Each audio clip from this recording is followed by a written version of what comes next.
So a total, so 7 in 10 cows that were put on our G80 programs showed estrus. And 60% of those cows became pregnant, which for lactating cows, it's an amazing.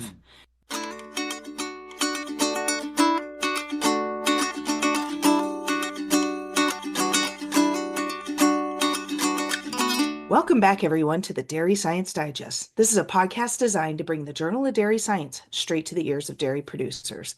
I'm Reagan Bluel from the University of Missouri Dairy Team, and our guests today come from the Department of Animal Science at Cornell University. Dr. Giordano and Ann Laplacette to talk about improving your first service reproductive outcomes by slightly altering that double OvSync protocol that we're familiar with. And, you know, when that very popular double OvSync program came out, maybe 15 years ago, there was this campaign to educate dairy producers about breeding without the signs of estrus. And that's because the setup of the OvSync results in the vast majority of your cows being bred before any signs of estrus are even seen. However, now with improved dairy technology becoming more affordable and popular, we're seeking ways to optimize fertility by using both. And so Dr. Giordano's group at Cornell strives to transform dairy production systems through better understanding of the cow biology and improve the implementation of using these technologies. So to do this, they enrolled over 4,600 cows at 2 different well-managed herds located in Colorado and New York, and they administered this double OvSync protocol with subtle changes here at the end. And to talk more about the paper that they recently published titled Delaying Induction of Ovulation and Timed AI in the Double OvSync Protocol, Increased Expression of Estrus and Altered First Service Reproductive Outcomes in Lactating Cows. All right, guys, so let's introduce yourself, please, to the audience. Hello to everyone, and thanks a lot, Reagan, for having us. We really appreciate you inviting us to share our research with the dairy community. And I'm a professor of dairy cattle biology and management in the Department of Animal Science, as you mentioned, here at Cornell in Ithaca, New York. In our research group, we do research with dairy cattle. That's all we do. That's our passion. That's our love. So we just work with dairy cows. And we are focusing a lot in the areas of reproduction and health.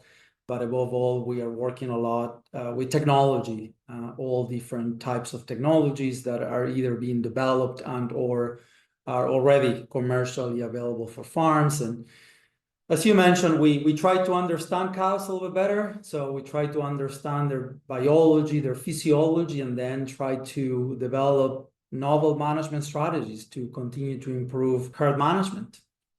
And I'm Anna, I'm a PhD student. I particularly work with the research line in targeted reproductive management. That's awesome. It's so great to talk to you guys today about this really robust paper. This is a big paper, guys. There's a lot to talk about. And so we're just going to try to piece it apart. And, you know, before we really get into the treatments, let's just talk more generally about double OvSync and where the evolution came from and what made you want to try to induce a visible sign of estrus. Yeah, explain the why you studied this. Excellent. The simplest answer is because we are always trying to improve. And we are trying to improve performance. We are also trying to improve management practices, and ideally both at the same time, right? And before we talk about adding estrus expression and detection into the double OvSync program, I just want to emphasize the fact that double OvSync, you know, as one of the probably best fertility programs to manage first breeding that we have, it's an absolutely fantastic tool. So it is a really, really great program. I would probably argue that it's the best program that we have to synchronize ovulation, to submit cows for first insemination today. However, as we learn more about cow biology, for example, we now know, and you know, I think that we have always known this. It's just that as we do more research and look at things into more detail, expression of estrus is a really great thing. And when you think about it, it's pretty simple, right? So Mother Nature and evolution for some reason, made cows evolve to show estrus, right? Mhm. And more research points out to the benefits of expression of estrus before breeding. We are trying to take advantage of the power of synchronization of ovulation Mhm. and the power of estrus. So we're trying to get the best of both. What at some point seemed like opposing strategies, but in fact they are not. They can synergize. Work together. Yes. Yeah, for sure. And if I could maybe oversimplify this, guys, when we're talking about any synchronization program, we're really just talking about estrogen and progesterone, and those structures being a corpus luteum and a follicle, and trying to manipulate those two things, those follicles, those CLs, to ensure that she has exactly what she needs when you put that straw of semen in. And that's a real oversimplification. I know there's a series of shots that you do to control that, but really that's what you're trying to do, to look into this black box, not knowing at all where she's at in her cycle, and being certain that nearly a month later, she's going to be 27 days. 27 days. Thank you. We know that So, really well. to ensure that nearly 27 days later, she's going to be exactly where you need her to be and highly fertile. Very good. We're going to refer a lot to the different treatments, the 56 versus the 80. So let's take a moment to define these different treatments that are summarized very well on figure 1. And for those of you listening in, there's a clickable link to the paper. It's a few pages in. You've got this nice figure. Can you describe it for the listeners, please? The double OvSync protocol, just like the name implies, it's 2 OvSyncs. So it's 2 full OvSync protocols separated by 7 days. So the cow goes through the first OvSync, which we typically call the pre-OvSync, and then 7 days later, cows go through the second OvSync, which we call the breeding OvSync portion of the protocol. There is actually one single difference between the first OvSync and the second OvSync, and that is the number of hours between the prostaglandin treatment to induce luteolysis and the GnRh treatment to induce ovulation at the end of the first OvSync and at the end of the second part of OvSync, of that double OvSync. And the difference is relatively simple. There are 3 days from the prostaglandin to the GnRh for the pre-OvSync, or the first part, and there is 56 hours from the prostaglandin to the GnRh, which is the last GnRh before the timed AI breeding on the breeding OvSync part, or the second part of the double OvSync protocol. I just want to say that it is critical. Research optimize these protocols, and the 56-hour interval from the prostaglandin to that last GnRh, it's critical for optimizing fertility when we submit 100% of the cows to timed AI. Yeah, just to reiterate what you were saying, this double OvSync is exactly the same that we've been doing for quite some time, just a slight manipulation there in the prostaglandin to regress the CL. And I guess I want to also draw attention for those of you that are walking around in the barn or driving down the interstate and you're not taking the time to look at this. Years ago, we added a luteolase or a prostaglandin there 24 hours later. And I just want to remind those of you that this does in fact have that back-to-back prostaglandin injection 24 hours later, the week of breeding. Now, a question, did you cherry pick on any of these? Like if they came into heat, did you cherry pick before they made it all the way to the end of the protocol? Not until the time of the first prostaglandin of the breeding OvSync, of the second part. And that's a great question, Reagan. We did not let farms inseminate any cow before that time point. All good. Yes. Because I know that's always really enticing. You get involved in that pre-sync portion of the program, and a lot of times they do show heat, and that's a good thing, guys. It's good that you're kind of getting that follicular wave synchronized and ready to go, so that you're more certain that she's exactly where she needs to be at the end of the protocol. Very good. All right, before we dive into the results, let's just talk a little bit about, as reproductive experts, when you're going on farm, what are some of those metrics that you like to really focus in on to make sure the sync program's working? From a performance perspective, the key metric to evaluate the success of a synchronization of ovulation protocol, whether it's double OvSync, like we use it in the control group in this experiment, any of the protocols that are out there, the key metric to evaluate performance of the protocol is pregnancies per AI, which most farmers, most people in industry know as conception rate. So conception rate to those time AI breedings is the key performance metric to know if the protocol was successful at synchronizing the cow and helping the cow get pregnant.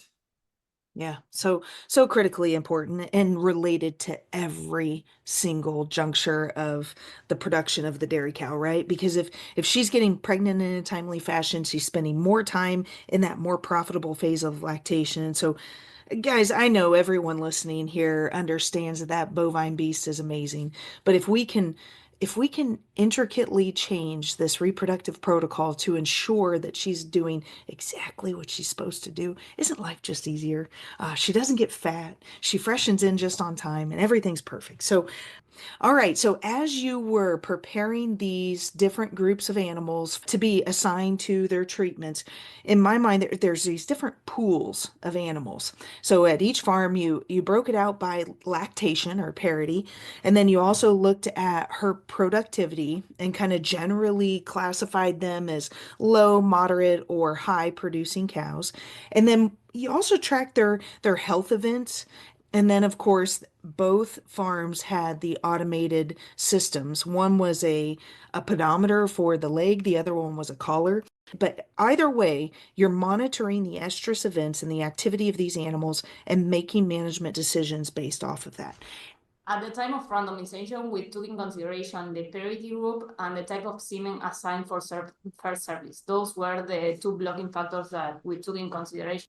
And then in the analysis, we also consider the milk yield group. The cow had a health event during the time from calving to the first insemination, to the time of the first prostaglandin of the breeding OvSync, and then the season of insemination. Yeah, so those are all factors that we use to better understand the data, because sometimes you can have interactions, like, for example, a treatment might work really well during the winter months, but it works poorly during summer months, or it may work really well for low producing cows and don't work as well for high producing cows. So that's why in our analysis, we tend to, generate these groups and consider that in the analysis. And then the other one, Reagan, that is becoming so important now to account for, as more and more farms use sex semen and beef semen in their lactating cows, due to the differences in fertility between sex semen and conventional beef semen, we try to balance cows in the treatments to make sure that we are not biasing any of the results by putting all the sex semen cows in one treatment and all the beef semen cows in the other. So yeah, the management practices that we know are going to impact fertility, you want to control for that so that there's not as much noise in the data. I want to talk a little bit about the 56 versus the 80 and your estrus observations. So if the whole research is based off of breeding when she shows signs of heat, let's talk specifically about what signified that she was actually in estrus, ready to be inseminated. So detection of estrus in this experiment was performed by automatic estrus detection systems. In one farm, we use neck collars. On the other farm, we use leg attached sensors. In the farm with the collars, breeding after estrus detection was performed 3 times a day after each milking session. And in the farm with the leg tags, it was performed twice a day. So the heat event was specified by the software? Yes. Got it. By the software. It's important to keep in mind that all our results, cows were bred twice a day on one farm or 3 times a day on the other ones. We do not know how these programs that we are working with that promote expression of estrus work on farms that only breed once a day. We do not expect major differences, but we want to make sure that it works. Sure, absolutely. Okay, so let's expand a little bit more on the actual treatments. Anna, could you describe to me, what was really the difference between the 56 and the 80? So particularly the difference between the G80 and G56 is that after the first prostaglandin of the breeding OvSync portion, we gave, instead of 56 hours to the last GnRh of the protocol, we gave 80 hours. The idea behind extending this period of time was to let more cows express estrus before the time of insemination, and therefore trying to increase the proportion of cows inseminated that detected estrus and that they do not receive the last GnRh of the protocol. We based this hypothesis in previous experiment that described the distribution of estrus alert after a synchronization of ovulation protocol, in which we observed that the peak of the onset of alert was at 72 hours. Sure, and 72 hours is after 56. And so that explains why we were not seeing that estrus event on a double OvSync synchronization. Now, she ultimately still ovulates, but could that estrus event synergize with the insemination, like you were saying, and cause a positive impact? And I guess, just to shake the data to the top, you did in fact see an increase in estrus observed from that 56 being only 2%, 2.2% of the animals showing estrus, all the way up to 29.9. So 30% of those 80-hour animals were showing signs of heat. And so even though there's 30% of these animals that are not showing heat, that doesn't mean that they're not fertile, right? Let's talk a little bit about some previous work that you've done in the past and how many of them show estrus after the GnRH shot. Excellent question. Yes, I think first of all, it's very important for people to know that there's nothing wrong when cows are not seen in estrus during the traditional double OvSync protocol with a 56 hours GnRH. I mean, that's exactly what we wanted. That when the protocol was developed, that is what is supposed to happen. Okay. In this case, when we change the timing of that last GnRH, we are giving cows more time to express estrus. So the thing is that we end up with 3 types of cows in this type of program, and we have those cows in this experiment. You have first the cows that show estrus before the GnRH treatment. Mm-hmm. Those are the cows that we bred in estrus without GnRH. Mm-hmm. And those were 2% of the cows in the traditional double OvSync, totally expected. This is exactly what we expected. And it was almost 30% of the cows with the G80 program, with giving the GnRH at 80 hours. So by moving that GnRH by 1 day, by pushing it 1 day, we increase the percentage of cows bred to estrus by about 30%. Mm-hmm. Now, what happens, Reagan, is that there are cows that are not yet in estrus when they get the GnRH, but they already started. So physiologically, they are going to express estrus, okay? But for management reasons, because they show up in the list for GnRH, they still get the GnRH at mm-hmm. 56 hours or 80 hours. Sure. So what happens is that eventually those cows end up showing estrus. Mm-hmm. And that's very important for this experiment and for this whole concept of promoting expression of estrus.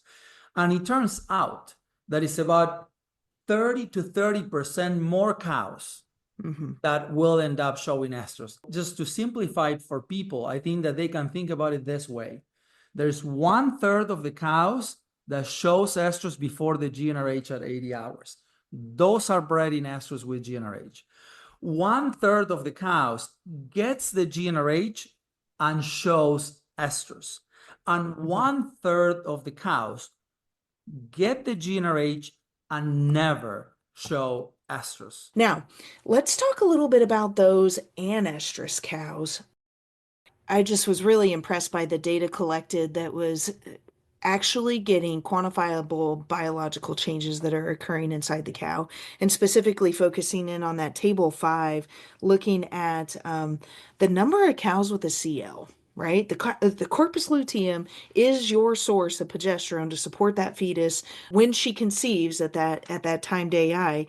And looking at this, 100% of the cows had a CL if she was in heat. I thought that was just really awesome. And it's statistically different, of course, also that the ones that did not show heat, a lot of them had a CL, right? But only 87%. That's not 100, and so some of that noise, that 13%, could be a function of the fertility differential, right? Absolutely, yes. And I have to praise Anna for the tremendous job that she did. I mean, first of all, she scanned and bled a lot of cows, collected a lot of data from these thousands of cows. cows, yes. But we found a number of differences, physiological difference. What happened on the ovaries of the cows? What happened in the uterus? And this difference that you're pointing out, this difference in percentage of cows with a corpus luteum, a week after insemination, it was probably one of the key findings in terms of differences between estrus cows and non-estrus cows. And, for those listening out there, it's very simple, guys. No CL, no pregnancy, okay? Right. So 13% of the cows without a CL on day 6 after breeding, that means 0 pregnancy. Yeah, 100% sure. Yeah. So, we think, right? So the fact that the cows that showed estrus, 100% of them ovulated. I mean, that's a reflection of how optimized their physiology was before that breeding, and explains the fantastic results that we observe for that group of cows. So if we rewind the calendar or the clock a little bit to that breeding event and talk a little bit about follicle size, and tell me about some of the differences that you saw among treatment with the size of follicles, Anna. The first thing that we observed in between the treatment is that the G80 generated more. The difference is more notable between the cows that express estrus and the cows that did not express estrus. Whereas in the other group, in the G56, the difference are smaller. So maybe I will talk more about G80. the G80 group, the G80 treatment. Before I may start talking about the difference between the cows that express estrus and either were inseminated at the estrus or received MII, because those differences start earlier. We can see at the time of the prostaglandin of the breeding OvSync protocol that follicles in the cows that were inseminated at the estrus were larger by that time when compared with the cows that received MII. Both groups, the groups that received had an estrus alert and the cows that did not have an estrus. So, just a minute, if we could pause at that moment. So you've got these larger follicles, and just to remind guys, follicles are going to be that source of estrogen. And estrogen is, of course, that hormone of estrus, right? And so if we're trying to find those animals that are coming into heat or coming into estrus, having that larger follicle should help us, right? Sorry to interrupt. Carry on, please. On the same line, like those cows that ended up expressing estrus earlier and were inseminated at detected estrus, by that time there was greater proportion that has luteal regression at that time. So those cows were more advanced physiologically compared with the cows that ended up receiving termite.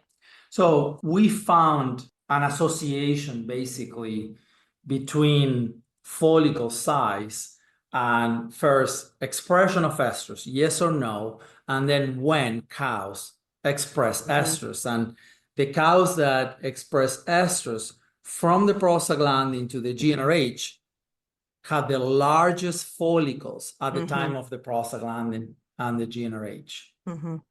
And then the cows that showed estrus but still got time AI, they got the GnRh, they were intermediate. They had larger follicles than the cows that didn't show estrus. So there is almost like a, I don't want to say linear, but there is A cascade the expected association, right? Where estrus was associated with larger follicle size, and earlier estrus was associated with larger follicle size, which is absolutely expected because of what you said, Reagan, that estradiol, the hormone that causes estrus expression, it's present in higher concentrations in larger follicles. So the larger the follicle, the more estradiol, the greater the likelihood of estrus, and the sooner the cow will express estrus. And just kind of rewinding back to the whole follicular wave concept, guys, as you just can't know what's happening inside of these cows unless you're awesome like Anna and scanning them, right? And so we're trying to avoid that. They're giving us the science that we need to anticipate where she's at in her follicular wave. And sometimes those follicles, they're dominant enough to ovulate once you give that GnRH, but perhaps they would have grown more in size. We don't know. We don't know because the program went ahead and gave the GnRH, caused the ovulation, and therefore the creation of the CL or corpus luteum that's going to give us the juice, the progesterone to keep that little baby fetus alive. Very cool. Very cool. So I think what everybody's wanting to know, did it work? Was there more pregnancies per AI, or what was the conception like for these different programs? So there are different ways of looking at the results to say whether it worked or not. And I'll start by the way that farmers and dairy managers probably would like to think about this. Overall, there was not a statistically significant difference in conception rate at first insemination. We did see a 2 percentage point difference, and it's numerically small and incredibly hard to detect a significant, even with 4,600 cows on a trial, you still don't find statistically significant differences for a 2 percentage point difference, right? And the results are fantastic. And let me tell you, so, I was going to say, let's focus in. What are those numbers? 2% difference, but a lot of them got pregnant. Yeah, actually, the conception rate was 51% for cows on the traditional double OvSync protocol with the G56 treatment. Nothing surprising there. We know that. And I want to remind the audience, 30 to 40% of the cows were inseminated with sex semen.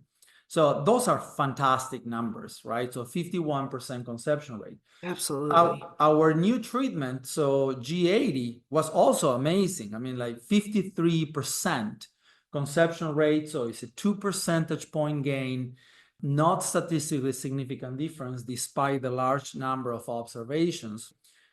However, from a herd management perspective, what we think is the most interesting is the fact that there were significant and substantial differences in fertility between two groups of cows. The cows that were either bred to estrus or eventually expressed estrus and got time AI. So those are the estrus cows that we can talk about them like the estrus lumped together. Together. And then the non-estrus cows. The estrus cows got 60% pregnancies per AI or conception rate. So the estrus cows got 60% conception rate, which for lactating cows, it's an amazing. Good stuff. Those are numbers like beef herds, right? I mean, we don't talk about that around dairy. 60 is awesome. When I saw that number, that's a lot of the reason why I called you, right? That's because, and that's lumped together as just, I know I'm repeating this, but that's got your sex semen in there too. And so impressive. And very importantly, too, 70% of the cows are in that group. So a total, so 7 in 10 cows that were put on our G80 programs showed estrus. And 60% of those cows became pregnant. Okay, so that's the key, right? So that's really good. That's exciting for us. That's what we're looking for. That shows the power of estrus combined with synchronization of ovulation. Now, the tricky part is the non-estrus cows. Those cows, which are 30% of our population, it's not horrible, okay? The conception rate was 35%. Right. 35% is pretty decent, you know, and for sure, it did not break the system, right? It didn't break, you know, our treatment and cause Wheels it to didn't fly fail. off. Right. However, you know, that's half. That's just a little bit over half of the conception rate of the estrus cows. And those are the ones that brought our average down, right? So if all groups would have had 60%, we would have found a significant difference and a difference of tremendous value for dairy farms. However, those cows were the culprit, right? They brought our conception rate down. And of course, we are scientists, and Anna, I mean, is looking at her data, and you know, the first reaction is, what's going on with these cows, right? So what are the differences between the estrus and the non-estrus cows that led to that dramatic difference in conception rate? And that's what we can explain with what we saw on the ovaries, right? What we saw on the uterus. Yes. And of course, Reagan, that's what we, especially Anna, as you know, a motivated graduate student, is like, how can we improve that? So what's the solution for those cows? And we have done a follow-up trial to actually address that. Tell me more. Okay. Well, Anna and I just briefly touch on what we learned from those cows' ovaries, right? It all makes sense. So the non-estrus cows, by getting that GnRh at 80 hours, we speculated, we hypothesized that the issue is that they did not have enough time to grow their follicles to end up showing estrus.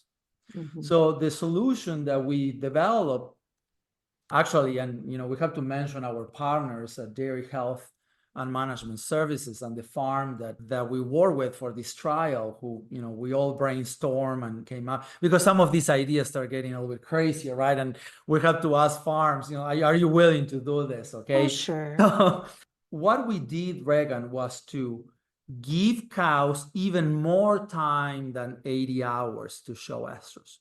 We gave them 7 days. So a full week to show estrus after that prostaglandin of the breeding OvSync, hoping that by giving them more time, more cows would show estrus. I wanted to add to what Julio said, that these 7-day periods extended that time of insemination and detect the estrus was also thought for the cows that express estrus, because we saw an opportunity on the cows that express estrus in the G80, but not in time to avoid the GnRh and receive the time AI. Both protocols have timed AI being 16 hours after the second GnRH shot, correct? Yes. Yeah. And so what you're reporting on now is looking at that full week. Is going to be yet a second research project that's not yet in press. So this is cutting edge science that is a direct result of the data that they saw. You know, I think that's a reoccurring theme. Every time I interview some researchers, you know, dairy scientists are all the same. They do these massive projects, but you're left with more questions. But wait, there's more. There's more to research. And so let's talk a little bit about how you decided to wait for an entire week to see if those animals would ever come into heat. What'd you find? Again, we expected more cows to express estrus. And in fact, that happened. And the numbers are quite interesting. So almost 90%, 88% of the cows on this new trial express estrus and were inseminated at detected estrus during that week. That's fantastic. That's now. Did they get pregnant? Yes. So just in line with our hypothesis and what we expected based on our previous data, letting those cows show estrus was beneficial. And finally, we found a benefit. So we found a positive effect on conception rate. So we found statistically significant, but also very interesting difference of 7 percentage points. Wow. So 49% conception rate for the control group, which was the G80 treatment, just like we did in the previous trial, versus now 56% overall for the double OvSync plus 7 days of insemination in Anestrus, okay? And those cows bred to Anestrus, very similar to the study that we are talking about now that we just published. They got 57% conception rate, so 3% lower, but still almost 60% conception rate. Again, Incredible. with use of sex semen on about 30-40% of the cows. So fantastic numbers. Now, people might be wondering, well, wait. What about the cows that didn't show Anestrus? You just told us that it was 90%, right? Right. And there is 10% that didn't show Anestrus. And you have to do something with those cows, right? Call them. Oh, no. Sorry. That just came out. Oh, because sometimes they produce a lot of milk. Yeah. I know. Sorry. So that's an interesting observation, right? So what we did in this experiment was to enroll those non-estrus cows within a week of the prostaglandin of double OvSync. We enrolled them in an OvSync protocol, except that we added progesterone, and we added progesterone through a seeder, so intravaginal progesterone releasing device. And the beauty of that, and the reason why overall the program was better, those cows did pretty well. So those cows had 45% conception rate, right? So they are not 60% like the other ones. They are not 57%, but that's pretty good, right? Yeah. And it's a very small percentage of cows. Of We're the talking total. about 12% of the cows that have 45% conception rate. So overall, as a whole, the new treatment was effective. We were successful at improving conception rate by 7 percentage points. And something that is becoming more interesting and important to farms, especially as they grow larger and they have more cows to manage, is the fact that you have fewer cows to give the last GnRh. And Reagan, if you think about giving GnRh at 56 hours or 80 hours, what time of the day do most farms have to give that GnRh? Right. Yes. Is in the afternoon, right? A lot of farms, 4 or 5 p.m., when everyone wants to wrap things up and go home. Yeah. Not having to give GnRh to as many cows, so it makes the list is shorter list of cows to find in a pen, to have to sort, to have to wait for. That excites a lot of the farm workers that are doing that. Heck yeah. Yeah, and then, from a cost perspective, probably not a big deal because GnRh is not as expensive anymore, but you're also saving on GnRh injections, right? So you're giving fewer GnRh injections. Sure. So those are the key benefits. Anna, is that fair for that treatment? So for our alternative treatment, so double OvSync all the way to the prostaglandins, and then 7 days of heat detection and breathing, and putting cows on OvSync with a seeder. For that one, benefit number one, better fertility overall. And please, we want to be very cautious. We have done a single experiment so far. We need to replicate this trial. We are very conservative, guys, in terms of what we tell people. And so we want to have 2 or 3 times as many cows, although the trial was pretty large, 1,000 cows per treatment. But we want to do this on more farms, more cows, okay? So benefit on fertility.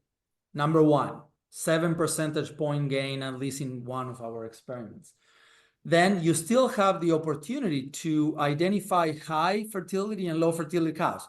All the heat cows are high fertility. The cows that end up going to the other protocol, OvSync with progesterone, those are lower fertility. Not horrible, again, 45% in our trial, but that's 12 percentage points less than the estrus cows. And with this treatment, now there are some bigger gains in terms of you are not giving that GnRh now to 90% of the cows, and you're spreading your breathings a lot more. You're spreading your breathings over a whole week, although the vast majority of the breathings are day 3, day 4, and day 5. And, it's still tempting for some farms to not have to give that GnRh in the afternoon. You're pretty much eliminating that on 90% of the cows. Of course, then the 10% of the cows that get the OvSync with the seeder, I mean, that's a little more involved, but we are talking about a very small subgroup of cows. I think it's important to pause and just think about, I matter-of-factly said cold, but at the same token, these girls must be cranking milk to justify the input costs of a program this robust. And what you're inadvertently doing is supporting the potential of getting another heifer out of this really fantastic animal, and yes, it is an extra, that would be 2 steps. But if you can increase that many percentage pregnancy points for a really profitable cow, let's throw $10 at her. Yep, absolutely. Investment, and that's how farms should think about the investment on getting a cow pregnant is typically minimal compared to the value of generating those pregnancies at the right time during lactation, now with the right offspring, whether it's a future heifer calf for replacing cows, or is that high value crossbred calf that a lot of our dairies are taking advantage generating. You bet. Well, Julio and Anna, this has been a great discussion. I want to thank you so much for your time. And listeners, I applaud you for taking time out of your day today to learn about this reproduction system that can help advance your fertility. I've really enjoyed our conversation. This is the November edition of the Dairy Science Digest. It's a monthly podcast project designed to bring the Journal of Dairy Science straight to your ears. We highlight peer-reviewed research articles that are in press, and this is sound science that you can base your management decisions around and provided to you by your University of Missouri dairy team. So please be sure to like, share, subscribe to get future editions straight to your cell phone. This is Reagan Bluel with the Dairy Science Digest, and I hope you have a great day.